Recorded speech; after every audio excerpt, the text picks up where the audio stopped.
Hello दोस्तों, कैसे हैं आप सब। आज की हमारी कहानी है स्वार्थी भाभी। पारुल की सास अस्पताल में भर्ती थी। उनके घुटने का ऑपरेशन हुआ था। अस्पताल पारुल के मायके के पास था और पारुल के घर से काफी दूर पड़ता था। पारुल अपनी सास की इकलौती बहू थी। अस्पताल और घर के चक्कर लगाने की वजह से पारुल को बहुत परेशानी हो रही थी। वह सुबह का नाश्ता बनाकर अपने पति के हाथों अस्पताल भिजवाती थी। उसके बाद घर के सारे काम निपटाती थी। उसके बाद सास का अलग खाना बनाती थी और उसे लेकर वह खुद अस्पताल जाती थी, क्योंकि उसका पति नाश्ता देकर ऑफिस चला गया होता था और अस्पताल में सास को दोपहर का खाना देने के बाद घर जाकर दोबारा खाना बनाने का टाइम नहीं होता था। बच्चों की छुट्टियां भी इस वक्त होती थी। वह अपने पति को भी लंच नहीं दे पा रही थी। बच्चे और वह भी 2 दिनों से खाना ऑर्डर करके खा रहे थे। दोपहर का खाना बाहर से खाने के बाद वह बच्चों का होमवर्क और बाकी काम करती थी और फिर रात के खाने की तैयारी में जुट जाती थी। शुक्र था कि रात को डॉक्टर ने रोटी सब्जी ही बोली थी, इसीलिए उसे 2 तरह के खाने का झंझट नहीं था। इसलिए वह आराम से रात का खाना बना लेती थी। लेकिन फिर उसे खाना लेकर अस्पताल जाना होता था, जहां पर उसका पति उसका इंतजार कर रहा होता था, क्योंकि उसका पति अस्पताल में ही रुकता था और वह उन्हें खाना देकर घर आती थी। और सुबह फिर उसका पति अस्पताल से घर आता था और नाश्ता लेकर जाता था और उधर से ही ऑफिस चला जाता था। अस्पताल और घर की दूरी बहुत अधिक होने के कारण पारुल को बहुत अधिक परेशानियों का सामना करना पड़ रहा था। और इसके साथ ही पारुल उसके पति और उसके बच्चों को दोपहर का खाना रोज बाहर से ऑर्डर करके खाना पड़ता था। लेकिन कोई बाहर का खाना कितने दिन तक खा सकता है। पारुल का मायका अस्पताल के बिल्कुल करीब था। तो पारुल की माँ ने बोला, तुझे बहुत अधिक परेशानी हो गई है और तू बाहर का खाना कितने दिनों तक खाएगी। चल, तेरा और दामाद जी का तो चल भी जाएगा, पर बच्चों का रोज रोज बाहर का खाना अच्छी बात नहीं है। एक काम कर, तू दोपहर में जब अपनी सास के लिए खिचड़ी लेकर जाती है, उसके बाद तू अपने घर न जाकर यहीं पर आ जाया कर और बच्चों की स्कूल बस को भी कुछ दिनों के लिए यहीं पर छोड़ने के लिए बोल दे। तो तू अपना और बच्चे खाना यहाँ पर खा लिया करेंगे और तुझे भी थोड़ा आराम हो जाएगा। मैं बहू से बोलकर दोपहर में तेरा और बच्चों का खाना बनवा दिया करूंगी। इस पर पारुल ने बोला, नहीं माँ, भाभी परेशान हो जाएंगी। मैं अपनी परेशानी उनके सर पर क्यों डालूं। जैसा चल रहा है चलने दो। कुछ दिनों की ही तो बात है, फिर तो सब ठीक हो ही जाएगा। इस पर माँ ने बोला, पर अपनी सेहत का ख्याल रखना भी तो जरूरी है। अगर तू ही ठीक नहीं रहेगी तो बाकियों का ख्याल कैसे रखेगी और भाभी क्यों परेशान हो जाएगी। रोज तो खाना बनाती ही है। अगर उसमें तेरा और दोनों बच्चों का खाना बढ़ जाता है तो कौन सा उसे अलग से मेहनत करनी है। और बर्तन धोने के लिए काम वाली तो है ही, बस थोड़ा सा खाना ही तो अधिक बनाना है। ऐसी कोई दिक्कत की बात नहीं है, तू आ जाया कर। इतना मत सोच, तुझे थोड़ा आराम भी मिल जाएगा। इतनी दूर दौड़ा भागी कर रही है, यहाँ थोड़ा आराम करके आराम से शाम को घर जाया कर। माँ के कहने पर पारुल दोपहर में मायके पहुंच गई और दोनों बच्चों को भी वहीं बुला लिया। भाभी ने सबका खाना बना दिया था। 1-2 दिन तो भाभी ने खाना बनाकर खिला दिया और तीसरे दिन भाभी ने हल्ला करना शुरू कर दिया। बोला, उनकी सास बीमार है तो मैं क्या करूं। मैंने उनका ठेका थोड़ी ना ले रखा है। मैं अपने घर के काम निपटाऊं या उनके ससुराल के काम निपटाऊं। मेरी भी अपनी जिंदगी है। आपकी बेटी है, आप जानिए। मेरे से ऐसी उम्मीद मत कीजिए कि मैं इतना काम करने वाली नहीं हूँ। यह सब बातें भाभी ने पारुल के सामने ही बोल दी। पारुल को बहुत बुरा लग रहा था। उसने माँ से बोला, माँ, भाभी ठीक ही कह रही हैं। मैं मेरे घर से ही आ जाकर काम कर लूंगी। बस 2-4 दिनों की बात और है, फिर तो मम्मी जी घर पर आ जाएंगी। पारुल के भाई ने सुना तो उसे लगा कहीं पारुल बुरा ना मान जाए, इसलिए उसने पारुल को समझाया, देखो पारुल, तुझे तो पता ही है घर की औरतों को कितना काम होता है और ऊपर से किसी और का अतिरिक्त काम पड़ जाना तो कोई भी औरत चिढ़ जाएगी ही। इसीलिए आज तेरी भाभी ने थोड़े कड़े शब्द बोल दिए तो उसे दिल पर मत लगाना, पर सच्चाई यह है कि तेरी भाभी को बहुत काम रहता है और वह परेशान हो जाती है। ऊपर से यह अतिरिक्त काम का बोझ वह सह नहीं पा रही है। तू ऐसा मत सोचना कि तेरे आने से हमें कोई दिक्कत है, पर मेरी पत्नी यानी कि तेरी भाभी जो भी कह रही है वह गलत नहीं है। माँ ने यह निर्णय लेने से पहले मुझसे या मेरी पत्नी से एक बार भी नहीं पूछा। आखिर तेरी भाभी तो थक जाती है, उसे भी तो आराम की जरूरत है। भाई ने अपनी चिकनी चुपड़ी बातों से पारुल को समझाने की कोशिश की। पारुल ने बोला, हाँ भैया, मैं समझ रही हूँ। मैंने तो माँ को मना कर ही रही थी, पर माँ ने ही जबरदस्ती की। मुझे पता है घर के काम करने में बहुत थकान होती है, और मैं अपना अतिरिक्त बोझ भाभी पर क्यों डालूं। चलो मैं चलती हूँ, मुझे घर जाकर रात के खाने की तैयारी करनी है। वह तो मम्मी ने कहा था कि दोपहर में जब तू खिचड़ी देने अपनी सास के पास जाया कर तो इधर यहाँ आ जाया कर, इसीलिए मैं आ गई थी। चलो कल से मैं नहीं आ रही, तुम लोग चिंता ना करो, वैसे भी 2-4 दिन की बात है। यह बोलते बोलते पारुल की आंखों में आंसू आ गए थे, क्योंकि वह अपनी मर्जी से यहाँ नहीं आई थी, अपनी माँ के कहने पर आई थी। और उसे उम्मीद नहीं थी कि उसके भाई भाभी इस तरह से उसकी बेइज्जती कर देंगे। पर वह बात को बढ़ाना नहीं चाहती थी, लेकिन लाख रोक पाने पर भी आंखों में आंसू आ ही गए। पारुल की माँ इतनी देर से यह सब बातें सुन रही थी, और अब पारुल की माँ का गुस्सा 7वें आसमान पर पहुंच चुका था। वह जोर से चिल्लाई, वाह बेटा, क्या बात कही तुमने। और बहू ने शर्म नहीं आई ऐसा बोलते हुए। या आज से 8 साल पहले जब तेरे जुड़वा बच्चे हुए थे और बहू की डिलीवरी जिस अस्पताल में हुई थी, वह तेरे घर से बहुत दूर था और पारुल के ससुराल के पास था। पारुल ने सारी जिम्मेदारी अपने सर पर ले ली थी। तेरे बच्चे ऑपरेशन से हुए थे, बहू 4-5 दिनों तक अस्पताल में थी। पारुल ने तुम लोगों को कोई परेशानी नहीं होने दी। उसने सारी जिम्मेदारी अपने सर पर उठा ली। वह तीनों टाइम का नाश्ता और खाना लेकर समय पर आ जाती थी। तेरे बच्चों को भी संभाल लेती थी, तेरी बीवी का भी ख्याल रख लेती थी। मुझे उसने अस्पताल में रहने नहीं दिया और तुझे भी अपने घर में रखा। तू भी उसके घर में जाकर नाश्ता और खाना करता था। पारुल की इसी सास ने कितने प्यार से तेरी बीवी के लिए गोंद के लड्डू, पंजीरी आदि बनाकर दिए थे, और ढेर सारे मेवे भून कर दिए थे कि जुड़वा बच्चे हो गए हैं, बहू को जरूरत होगी, उसका शरीर मजबूत रहना जरूरी है। आपको घर जाकर यह सब बनाने का टाइम नहीं मिलेगा, क्योंकि 2-2 बच्चों को संभालना आसान नहीं है। मैंने कितना मना किया था, फिर भी उन्होंने ढेर सारे मेवा और मिठाइयाँ बनाकर दे दी थी, जिसकी उस वक्त तेरी बीवी को बहुत जरूरत थी। तेरी बीवी उनकी क्या लगती थी, उनकी या तेरे बच्चे उनके क्या लगते थे। और उन्होंने तो रिश्तेदार समझकर अपना फर्ज निभाया था। और उस वक्त तो पारुल ने नहीं सोचा कि तुम दोनों की वजह से उसे अतिरिक्त काम का बोझ बढ़ गया है। उसने तो तुम दोनों के लिए अपना दिन रात एक कर दिया था, और आज जब पारुल को जरूरत पड़ी है तो तुम लोग स्वार्थी बन रहे हो, और स्वार्थी के साथ साथ पारुल का अपमान करने पर उतारू हो गए हो। उस बहन का अपमान जिसने हर कदम पर तुम्हारा और तुम्हारी बीवी का साथ दिया है। हिम्मत कैसे हुई तुम लोगों की।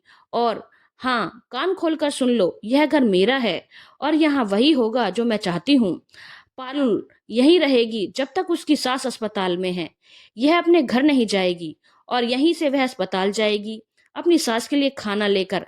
पहले तो सिर्फ दोपहर के खाने की बात थी, अब तीनों वक्त का खाना यहीं बनेगा, और वह यहीं पर शिफ्ट हो जाएगी अपने बच्चों के साथ जब तक उसकी सास अस्पताल में है। तुम लोगों को जो करना है कर लो, लेकिन इस घर में रहना है तो जैसा मैं बोल रही हूँ वैसा ही होगा। इस पर पारुल की भाभी ने बोला, तो मम्मी आप भी सुन लीजिए, पारुल दीदी ने हमारे लिए क्या किया है, इस बात से हम इनकार नहीं कर रहे, पर यह उनका फर्ज था, क्योंकि वह बच्चों की इकलौती बुआ है, और हर बुआ अपने भतीजे भतीजी के लिए करती ही है।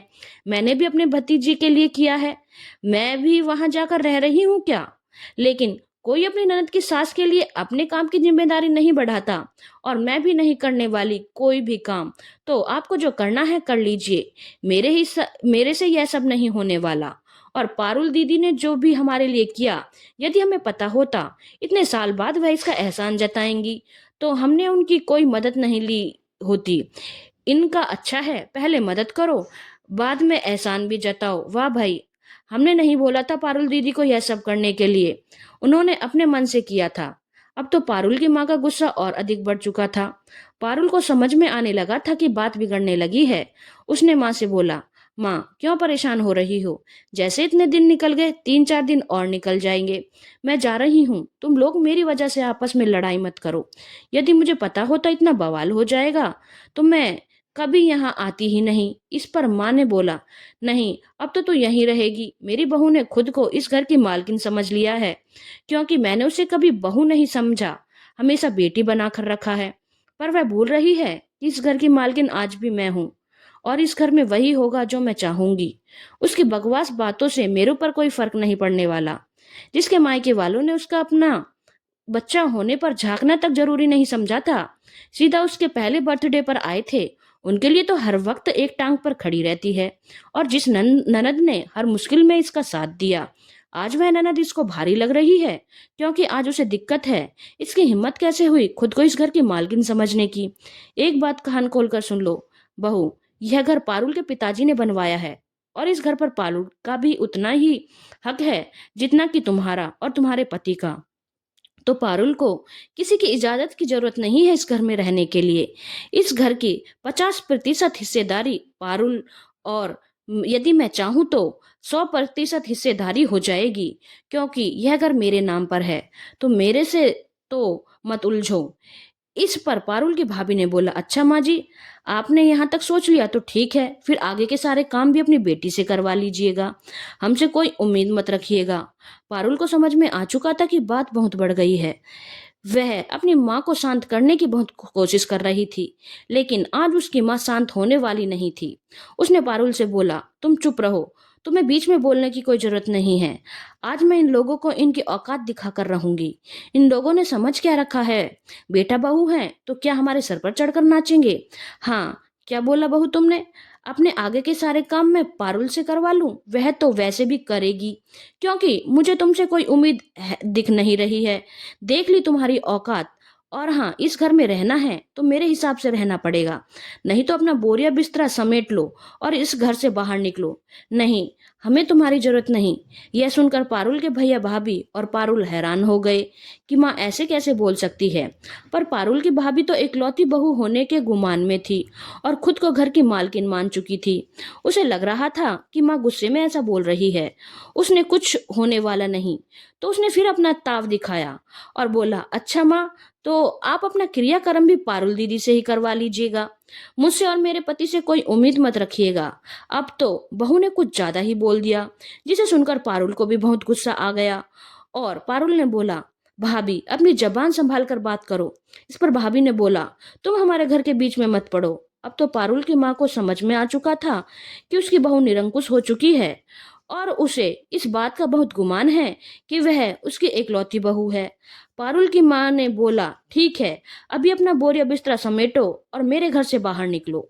और हाँ, मेरे क्रियाक्रम की चिंता करने की तुम्हें और तुम्हारे पति को कोई जरूरत नहीं है, और ना ही मैं इसका बोझ पारुल के ऊपर डालूंगी, क्योंकि पारुल की कोई गलती नहीं है और ना उसने इस घर पर अपना हक जताया है।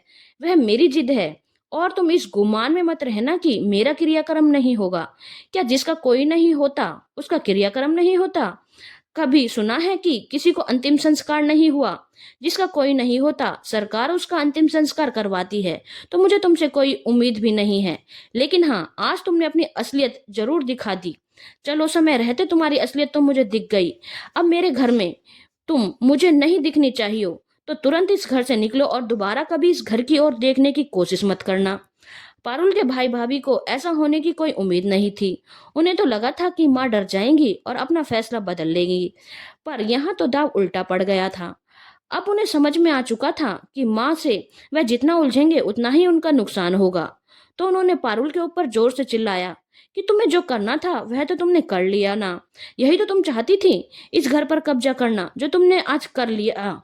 पारुल और उसकी माँ इस बात पर कुछ बोलने ही वाले थे कि तभी पारुल का पति अंदर आ गया, जो कि बाहर काफी देर से उनकी बातें सुन रहा था। और उसने बहुत जोर से चिल्लाकर पारुल के भाई से कहा, हिम्मत कैसे हुई मेरी अर्धांगिनी से इस तरह से बात करने की? औकात में रहो, आगे कभी हिम्मत मत करना मेरी बीवी से ऊंची आवाज में बात करने की। मैं काफी देर से बाहर खड़ा था और तुम लोगों की बातें सुन रहा था, और यह भी देख लिया कि कितने नीच सोच के हो तुम दोनों मियाँ बीवी। अपनी माँ के लिए ऐसे शब्द बोलने से पहले तुम्हें जरा भी शर्म नहीं आई? और सबसे बड़ी बात, मेरी बीवी के लिए तुम लोगों ने जो कुछ भी बोला, जिंदगी में दोबारा बोलने की सोचना भी मत। माँ जी ने कुछ भी गलत नहीं कहा।